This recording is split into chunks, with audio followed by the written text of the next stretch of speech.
મહત્વપૂર્ણ સમાચાર પર નજર કરીએ તો સુરત પાલિકાના બજેટ પર પૂર્વ મંત્રીએ સવાલો ઉઠાવ્યા। પૂર્વ મંત્રી કુમારભાઈ કાનાણીએ કમિશનરને પત્ર લખ્યો। બસમાં મહિલા સુરક્ષા માટે પિંક બીઆરટીએસની માંગ અવગણવામાં આવી। 5 વર્ષથી પિંક બીઆરટીએસની રજૂઆત છતાં કોઈ કાર્યવાહી નહીં। ચોમાસામાં ખાડીપુર થતા લોકો ત્રાસી ગયા। ગંદકી મચ્છરની સમસ્યા હજુ અટકી નથી, ત્યારે સ્માર્ટ સિટી મેગા સિટી માટે શરમજનક બાબત હોવાનું કહ્યું। તાપી નદી પર રિવર બ્રિજ 4 વર્ષથી અટકી ગયો। અશ્વિની કુમારને ઉત્તરાયણ જોડતો બ્રિજ પણ બનતો નહીં હોવાનું કુમાર કાનાણીએ રજૂઆત કરી।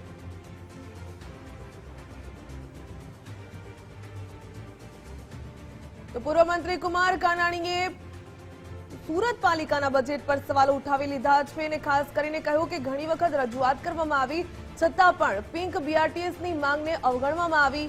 5 વર્ષથી પિંક બીઆરટીએસની રજૂઆત છતાં કોઈ જ કાર્યવાહી ન કરવામાં આવી। ચોમાસામાં ખાડીપુરથી લોકો ત્રાસી ગયા છતાં પણ તેમાં પણ કોઈ કાર્યવાહી નહીં। ગંદકી અને મચ્છરની સમસ્યા હજુ પણ અટકી નથી। સ્માર્ટ સિટી મેગા સિટી માટે આ શરમજનક બાબત હોવાનું પણ પૂર્વ મંત્રી કુમાર કાનાણીએ જણાવ્યું। તાપી નદી પર રિવર બ્રિજ 4 વર્ષથી અટકી ગયો હોવાનું પણ કહ્યું।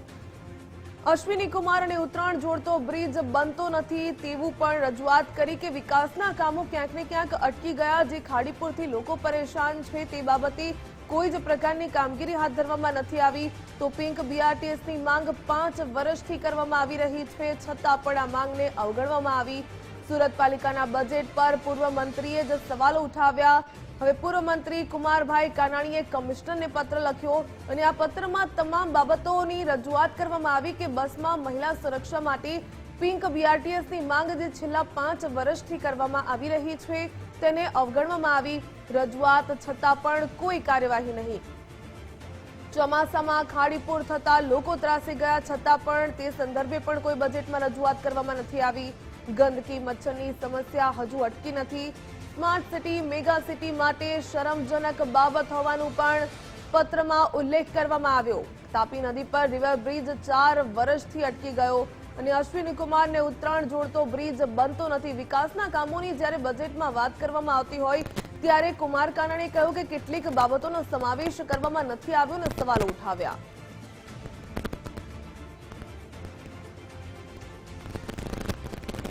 ધારાસભ્ય કુમારભાઈ કાનાણી આપણી સાથે જોડાઈ ગયા છે। કુમારભાઈ, ગુજરાત ફર્સ્ટમાં આપનું સ્વાગત છે।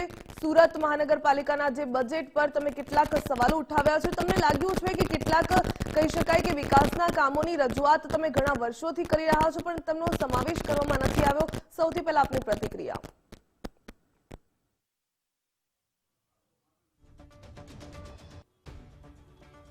સુરત મ્યુનિસિપલ કમિશનરે જે ડ્રાફ્ટ બજેટ રજૂ કર્યું છે એની અંદર સુરતને world class happy healthy city બનાવવાની વાત કરી છે અને આ બજેટમાં જે મુદ્દાઓ છે એ થોડાક ધ્યાન પર જે આવ્યા છે એ મૂકવા માગું છું ને એટલા માટે મેં કમિશનરને પત્ર લખ્યો છે। આપણે હેપી સિટી બનાવવાની વાત કરીએ છીએ, રહેવાલાયક સિટી, રહેવાલાયક શહેર બનાવવું છે। સુરત શહેરની અંદર દર વર્ષે ખાડીપુર આવે છે, લાખો લોકો હેરાન પરેશાન થાય છે, ઘર છોડી જતું રહેવું પડે છે, તંત્ર કામે લાગે છે। ખાડીના પૂરથી, ખાડીની ગંદકીથી અને ખાડીથી થતા મચ્છરોથી લોકો પરેશાન થઈ ગયા, ત્રાસી ગયા છે। દર વર્ષે પૂર આવે ત્યારે એની વાત થાય છે, ચર્ચાઓ થાય છે, આયોજન થાય છે, મિટિંગો થાય છે, સર્વે થાય છે, પરંતુ આ ખાડીના પૂરની ચિંતા, ખાડીના ત્રાસથી લોકોને બચાવવાની ચિંતા આ બજેટમાં કરવામાં આવી નથી। આ મારો એક મુદ્દો છે। બીજો મુદ્દો છે રહેવાલાયક સિટી બનાવવું છે તો મારો વરાછા રોડ 50-45 વર્ષથી રેસિડેન્ટ વિસ્તાર છે, રહેણાંક વિસ્તાર છે। આજે પરિસ્થિતિનું એવું નિર્માણ થયું છે કે આ વરાછા રોડ ઉપર લોકોને ગમે ત્યાં બેફામ ગમે ત્યારે રહીશો જ્યાં રહેતા હોય, જે સોસાયટી રેસિડેન્ટ છે ત્યાં પાનના ગલ્લા કરે, ગોડાઉન કરે, મશીન નાખે, દુકાનો નાખે, એટલે ધીમે ધીમે કોમર્શિયલ અને ઇન્ડસ્ટ્રીયલ થઈ રહ્યું છે। અહીંયા જે લોકો રહે છે એને વરાછા રોડ છોડીને ભાગી જવું પડે એવી પરિસ્થિતિનું નિર્માણ થયું છે। લોકો સોસાયટીઓ ફરિયાદ કરે છે પણ તંત્ર દ્વારા એની સામે કોઈ પગલાં ભરવામાં આવતા નથી। એટલે આખો વિસ્તાર રહેવા લાયક હવે નથી રહ્યો. આપણે રહેવા લાયક શહેરની વાત કરીએ છીએ, પણ આવા ત્રાસોને કારણે લોકો હવે ત્રાસી ગયા છે. મહિલા સુરક્ષાની વાત કરી છે, પિંક ટોયલેટ બહુ સારી વાત છે, મહિલાની સુરક્ષા હોવી જોઈએ, પણ પિંક ટોયલેટ બનાવતી મહિલાની સુરક્ષા જો થતી હોય તો હું ઘણા ટાઈમથી વાત કરું છું કે સુરત મહાનગરપાલિકા સંચાલિત બીઆરટીએસ બસ, સિટી બસ, એની અંદર મહિલાઓની છેડતીઓ થાય છે. અનેકવાર વિડીયો વાયરલ થયા છે, કેસ કબાલા થયા છે.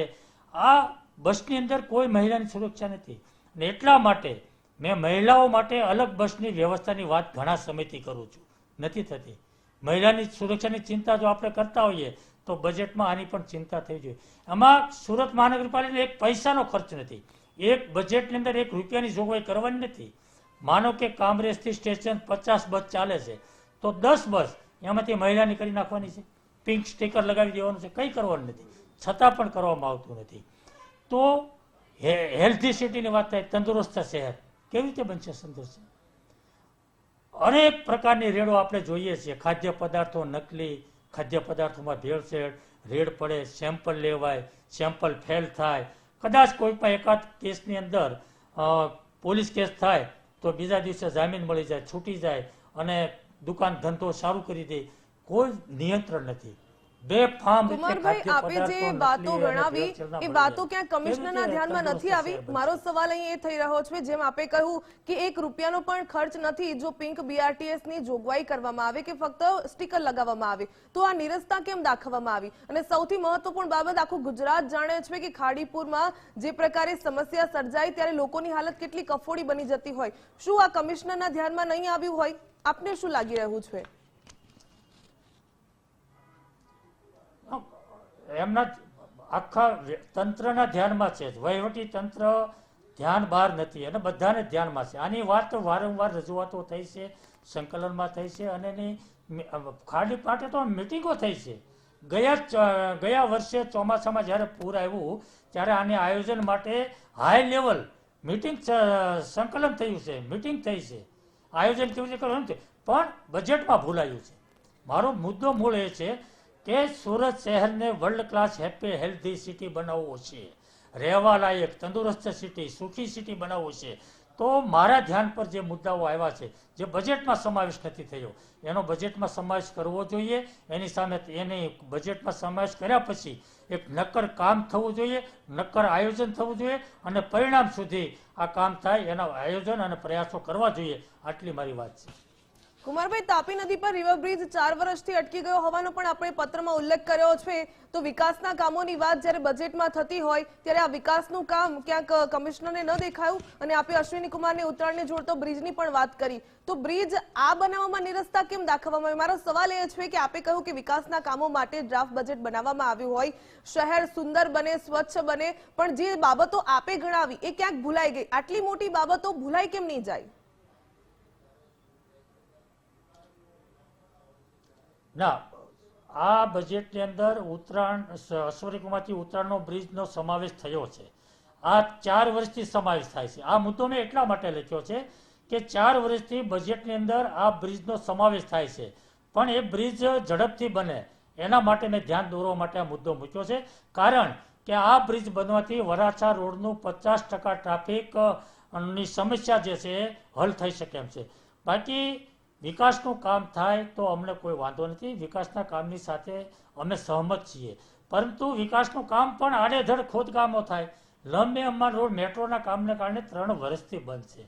3 વર્ષથી વિકાસનું કામ થાય એમાં વાંધો ના હોય, પણ આયોજન થાય, લોકોને મુશ્કેલી ન પડે, લોકોને ધંધા રોજગારી બંધ ન થાય, લોકોને ટ્રાફિકની સમસ્યાનો વધારો ન થાય, એવી રીતે આયોજન કરવું જોઈએ, સંકલન કરીને કામ થવા જોઈએ. અને આ બ્રિજનો ઉલ્લેખ એટલા માટે મેં કર્યો છે કે બજેટમાં સમાવેશ થાય છે પણ એનું કામ આગળ વધતું નથી, એટલા માટે આ કામ ઝડપથી થાય એના માટેનો મારો પ્રશ્ન છે. બિલકુલ, ધન્યવાદ કુમારભાઈ અમારી સાથે જોડાવા બદલ, વાતચીત કરવા બદલ. તો કુમારભાઈ કાનાણી, પૂર્વ મંત્રીએ કેટલાક સવાલો ઉઠાવ્યા ડ્રાફ્ટ બજેટને લઈને કે અશ્વિની કુમાર ઉત્તરાયણ બીજ જે કહી શકાય કે દર વર્ષે સમાવેશ તો બજેટમાં કરવામાં આવે છે પરંતુ કામગીરી કરવામાં નથી આવતી. વિકાસના કામો થવા જોઈએ પરંતુ આયોજનબદ્ધ રીતે થવા જોઈએ તે મુદ્દો હવે કુમારભાઈ કાનાણીએ ઉઠાવ્યો.